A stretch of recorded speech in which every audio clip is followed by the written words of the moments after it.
What? In terms of whatever. What was the main reason why did you cry? Thoughts of me going through everything alone. Alam mo yon, kapag student visa holder ka sa Australia, it's a routine. You work, you study, you go home. Every single time. But I was working in the aged care. Tapos, I would remember myself staying in my bathroom, lying on the on the floor. Siguro mga 1 to 2 hours ako dyan. Wow. As in, nakagano'n na ako. Like, para akong baby talaga, nakaganyan lang. Tapos nakatungangan lang ako. Staring, because I was thinking of what's next for me.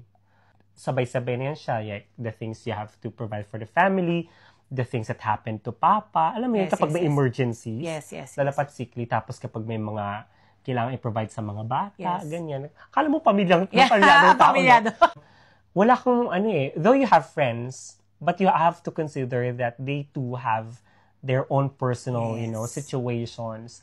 So you can just simply like bombard and just vent out. So you just, at the end of the day, you just have yourself to help yourself and to pull yourself up, pull yourself together every single time. It's an everyday struggle. It's an everyday battle of showing up.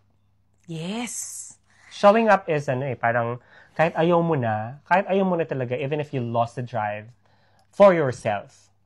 Pero you need to show up because people depend on you. Yes.